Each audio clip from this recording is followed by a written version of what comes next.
What tips do you have for the Fulbright application in general? Start early, be as precise as possible. That's it.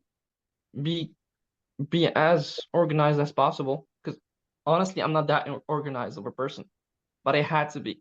I don't want to miss the opportunity of getting approved. So I would say, yeah, be organized, start early, be concise in your when it comes to your essays. You need to be concise. You don't need to be rambling about saying as many things that come to your mind and just start writing. I would say be concise, follow the stipulation in the brief. I would say, yeah, reach out as much as possible. Try to reach out as much as possible to the alumni, to the Fulbrighters, former Fulbrighters, if you know them. Even if you don't know them, just reach out. We're here to help, of course, like I mentioned before. I would say also diversify your recommendation letters. Don't get them all from the same source. If you want a really good shot at the Fulbright, I would say try some people from academia. Maybe try people from your workspace, or if you're employed somewhere, use that to your advantage as well. I think that diversifying the people you reach out to is a really interesting point as well. What else? What else? What else? Yeah, the tests. Like I prefaced before, I don't know if the GRE is as important as it used to be. It's probably going to be the hardest test to pass, because it's not as familiar as it is here in the US. We're not familiar with the content of the exam. So start studying for that early. I would say give yourself around 2 months on and off just to get familiar with it. The TOEFL is much easier, so take it first. That's the first test you should take. But for the GRE, try preparing for that and take it as soon as possible as well. Maybe if June is the closing of the application process, I would take it around April and May. So you have enough time from February until that due date to prepare for your test. So I'd say, yeah, those are some of the tips I would recommend for you guys. Mahmoud and Noor mentioned sharing your essays with others to edit. I think that's a great tip to get a couple additional eyes on your essay, get feedback before submitting your application. Absolutely.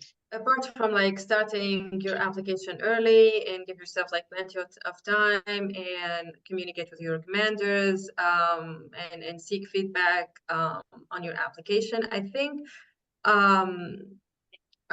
you should engage with your community or like your field of studies to show commitment and leadership qualities. I think that a solid application should not only you should not only limit yourself on academic excellence, like you have great grades, like I don't know, a 4.0 GPA, or your transcripts are amazing, but I think that for a Fulbrighter, you need to show commitment and leadership qualities. Yeah, it's a multifaceted application. So showing that you're invested in many ways goes a long way.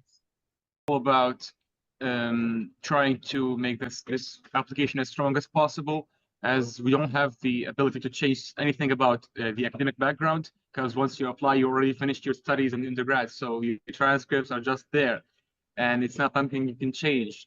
But you can still have demand to make your essays and the other parts of your application as strong, as precise as they can be. So I would say give a lot of time for those, and make sure to pick your references carefully.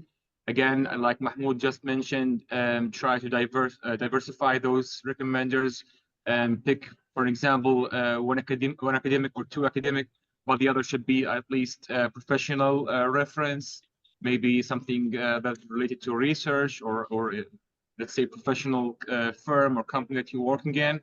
And about the essays, again, try to not make it as just a precise listing of your resume, because what is mentioned in your resume is there. So you don't have just to make it a